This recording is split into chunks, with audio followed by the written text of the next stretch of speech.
నాది నాది నాది నాది నాది ఈ లోకమంతా కోట నాది కొలువు నాది కోరుకున్నదల్లా నాది. ఇటీవల వచ్చిన కుబేర సినిమాలో పాట ఇది. అందులో ఉన్న ప్రతి అక్షరం నేటి రాజకీయాల్లో జరుగుతున్న అక్రమాలకు అద్దం పడుతుందనే చెప్పాలి. తాజాగా మన దేశాన్నే ఊపేస్తున్న లిక్కర్ స్కామ్ ఇప్పుడు 2 తెలుగు రాష్ట్రాల్లో సంచలనంగా మారింది. ఎక్కడ చూసినా గుట్టలు గుట్టలుగా నోట్ల కట్టలు దొరుకుతుంటే ప్రజలకు తెలియకుండా ఇంత జరిగిందా అని ఆశ్చర్యంలో కొందరుంటే, మన సొమ్ముని ఎంత దర్జాగా దోచేసి విలాసాలు అనుభవిస్తున్నారా అని చీకొడుతున్న వాళ్ళు మరికొందరు. అసలేంటి లిక్కర్ స్కామ్, ఎలా చేశారు, చేసింది జగన్ ప్రభుత్వమా లేక చంద్రబాబు ప్రభుత్వమా లేక రాజకీయాల్లో వేసే ఎత్తుగడల్లో భాగంగా నాటకమా? క్లియర్ గా డిస్కస్ చేసుకుందాం రండి. మొన్నటి వరకు ఢిల్లీ లిక్కర్ స్కామ్ దేశంలో ప్రకంపనలు సృష్టిస్తే, ఇప్పుడు ఏపీలో లిక్కర్ స్కామ్ అంటూ కూటమి సర్కార్ చెప్తున్న మాటలు సంచలనం సృష్టిస్తున్నాయి. ఆనాటి వైసీపీ అధినేత జగన్ కనుసన్నల్లోనే స్కామ్ జరిగిందంటూ చెప్పడమే కాదు, జగన్ పార్టీలో కీలకంగా ఉన్న వారందరినీ అరెస్టులు చేసి అరెస్టు చేస్తోంది కూటమి సర్కార్. ఈ కేసులో ఇప్పటి వరకు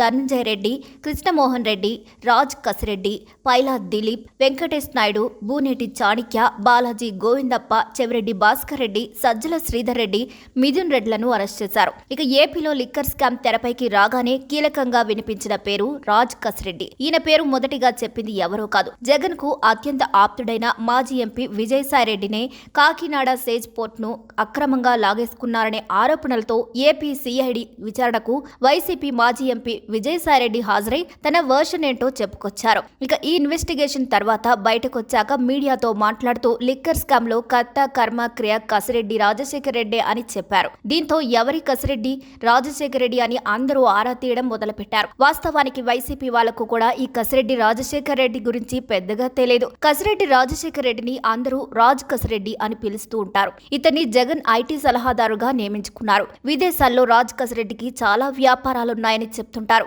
వాటిలో ముఖ్యంగా లిక్కర్ కంపెనీలు ఉన్నాయంట. ఆ అనుభవంతో జగన్ కు బాగా దగ్గరయ్యారని, లిక్కర్ స్కామ్ లో కీలక పాత్ర పోషించారని ఆరోపణలున్నాయి. విజయసాయిరెడ్డి కూడా కసిరెడ్డి రాజశేఖర్ రెడ్డి అన్ని తానే వ్యవహరించారని చెప్పడంతో టాక్ ఆఫ్ ది ఏపీగా ఈ రాజ్ కసిరెడ్డి అయ్యారు. దీంతో సిట్ రాజ్ కసిరెడ్డికి చాలా సార్లు నోటీసులు ఇచ్చింది. విచారణకు హాజరు కావాలంటూ క్లియర్ గా చెప్పింది. కానీ రాజ్ కసిరెడ్డి మాత్రం విచారణకు హాజరు కాలేదు. దీంతో సిట్ హైకోర్టుకు వెళ్లడం కూడా జరిగింది.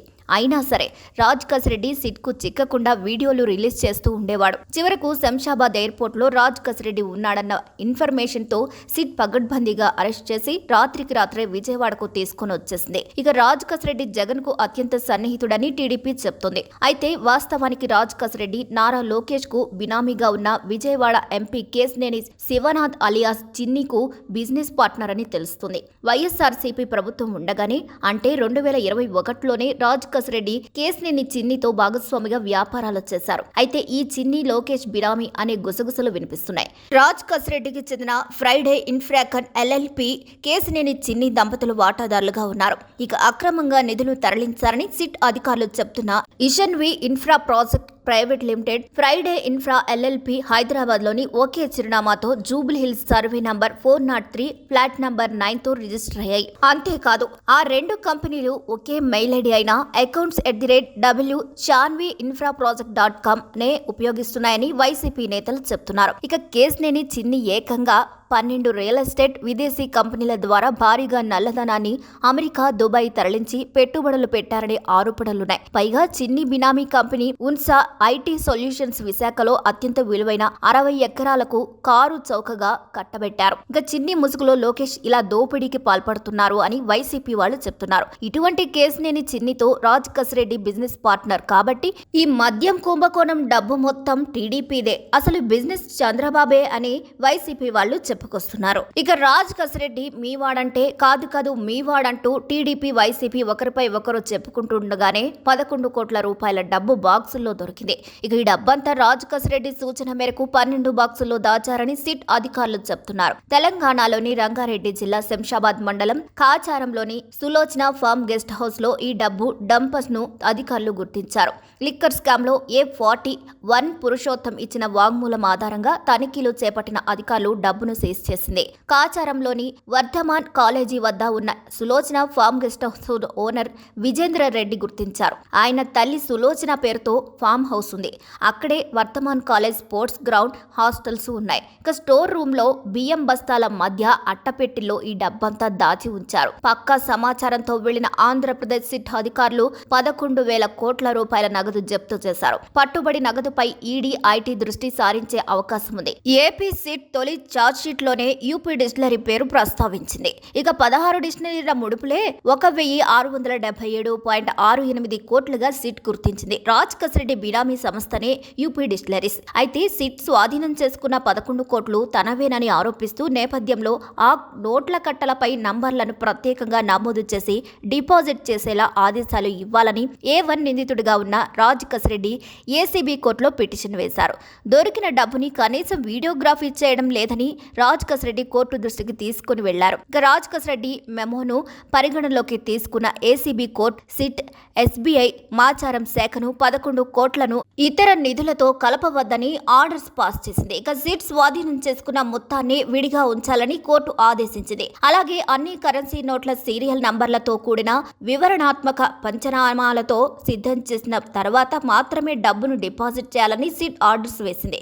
ఇక ఈ డబ్బు సీరియల్ నంబర్ల బట్టి ఆ డబ్బుని ఎప్పటి నుంచి అక్కడ ఉంచారో తెలియపోతుంది అని అంటున్నారు వైసీపీ నేతలు. ఇక ఆ డబ్బంతా టీడీపీ క్రియేట్ చేసి పెట్టిందని, అందుకే ఇప్పుడు ఈ డబ్బు సీరియల్ నంబర్లు బయటకు చెప్పడం లేదని ఆరోపణలు చేస్తున్నారు వైసీపీ లీడర్స్. ఇందులో కూడా నిజం లేకపోలేదు. ఎందుకంటే ఎటువంటి వీడియోగ్రఫీ చేయకుండా 11 కోట్లు పట్టిస్తున్నాం, వాటిని బ్యాంకులో డిపాజిట్ చేసిస్తాం అని సిట్ చెప్పడం వెనుక ఏదో మతలబు ఉందని అందరికీ అర్థమవుతుంది. ఇక రాజ్ కసిరెడ్డి పిటిషన్ తో ఆ డబ్బుని ఇతర డబ్బుతో కలపటం కుదరదు కాబట్టి త్వరలోనే అసలు దొంగలు బయటకొచ్చే అవకాశం ఉంది. ఇది పక్కన పెడితే రాజ్ కసిరెడ్డి తర్వాత ఏపీ లిక్కర్ స్కామ్ లో బాగా వినిపిస్తున్న, వైరల్ అవుతున్న పేరు వెంకటేష్ నాయుడు. Cherukuru Venkatesh Naidu son of Tirupati Naidu. హైదరాబాద్ లోని జూబ్లీ హిల్స్ లో ఉండే 36 ఏళ్ల వెంకటేష్ నాయుడు లిక్కర్ కేసులో 34 ఎవరు ఊహించని విధంగా తెరపైకి వచ్చాడు. ఇక లిక్కర్ స్కామ్ డబ్బును తరలించడానికి సహకారం అందించారని ఆరోపణలు ఎదుర్కొంటున్న వెంకటేష్ నాయుడిని జూన్ 18న బెంగళూరు ఎయిర్పోర్ట్ లో సిట్ అదుపులోకి తీసుకుంది. ఇక ఈ వెంకటేష్ నాయుడు ఇప్పుడు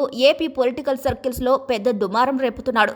2 రోజులుగా ఇతని చుట్టూనే రాజకీయం నడుస్తుంది. అటు వైసీపీకి, ఇటు టీడీపీ మధ్య మాటల యుద్ధానికి సెంటర్ పాయింట్ అయ్యాడు. ఇక చెవిరెడ్డి రైట్ హ్యాండ్ గా ప్రచారం జరుగుతున్న ఈ వెంకటేష్ నాయుడు 2 రోజుల క్రితం నోట్ల కట్టలను లెక్కిస్తున్న వీడియో వైరల్ అయింది. లిక్కర్ డబ్బులను దాచడం, తరలించడంలో వెంకటేష్ నాయుడు కీలక పాత్ర పోషించారని, చెవిరెడ్డి సహా వైసీపీలో కీలక నేతలతో ఆయనకు సంబంధాలున్నాయని టీడీపీ విమర్శలు చేస్తుంది. అయితే టీడీపీ విమర్శలకి వైసీపీ రివర్స్ అటాక్ స్టార్ట్ చేసింది. కేవలం వైసీపీ నేతలతోనే కాదు, టీడీపీ సహా పలు పార్టీల కీలక నేతలతో ఈ వెంకటేష్ నాయుడు ఫోటో దిగాడు. కేంద్ర మంత్రులు, టీడీపీ నాయకులు, బీఆర్ఎస్ కీలక నేతలతో పాటు జగన్ తోనూ ఫోటోలు దిగారాయన. ఇక ఈ ఫోటోలను విడుదల చేసి టీడీపీకి కౌంటర్ ఇస్తోంది YCP. Venkatesh Naidu real estate వ్యాపారం చేస్తూ అందరితో సన్నిహితంగా ఉంటారని వైసీపీ చెప్తుంది. అతని వ్యాపారానికి సంబంధించిన డబ్బును లిక్కర్ డబ్బు అంటూ ప్రచారం చేస్తున్నారని వైసీపీ ఆరోపిస్తుంది. అది లిక్కర్ డబ్బు అయితే ఎన్నికల్లో పంచిందైతే 2,000 రూపాయల నోట్లు ఎందుకుంటాయని వైసీపీ ప్రశ్నిస్తోంది. ఇక ఇదిలా ఉండగా వెంకటేష్ నాయుడుతో ఎమ్మెల్సీ కవిత,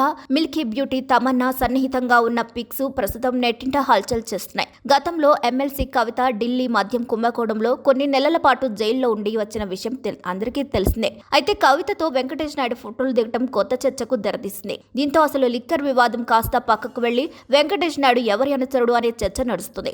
మీ వాడంటూ వైసీపీ, టీడీపీ విమర్శలు వినిపిస్తుంటే ఎవరి వాడో త్వరలో కోర్టులో తేలుస్తుందని అంటోంది సిట్. ప్రస్తుతం ఈ లిక్కర్ స్కామ్ వ్యవహారం ఎలా ఉందంటే అదుగో పులి అంటే ఇదిగో తోక అన్నట్లుంది. స్కామ్ జరిగింది అని అంటున్నారు, కానీ స్కామ్ చేసింది ఎవరో క్లియర్ గా చెప్పడం లేదు. స్కామ్ చేసిన డబ్బు దొరికింది అని చెప్తున్నారు, కానీ ఇన్నాళ్లుగా ఆ డబ్బుని ఇంకా ఎందుకు అక్కడే ఉంచారు అన్న దానిపై క్లారిటీ ఇవ్వటం లేదు. దొరికిన వారు నిందితులుగా చెప్తున్నవారు అటు టీడీపీ, ఇటు వైసీపీతోనూ క్లోజ్ మూవ్మెంట్స్ ఉండటంతో అసలు నిందితులు ఏ పార్టీకి చెందినవారు అనేది క్లారిటీగాను చెప్పలేకపోతుంది సిట్. దీంతో మీ పార్టీ స్కామ్ చేసిందంటే కాదు, మీ పార్టీనే చేసిందంటూ ఆరోపణలు తప్పితే రుజువులు మాత్రం కనిపించడం లేదు. మరి ఏపీలో అసలు స్కామ్ ఎవరు చేశారని మీరు అనుకుంటున్నారో కామెంట్స్ రూపంలో తెలియచేయండి. మరి ఈ వీడియోపై మీ అప్డేట్ని కూడా కామెంట్ చేసి మా వీడియో మీకు నచ్చినట్లయితే లైక్ చేయండి, షేర్ చేయండి, సబ్స్క్రైబ్ చేయండి.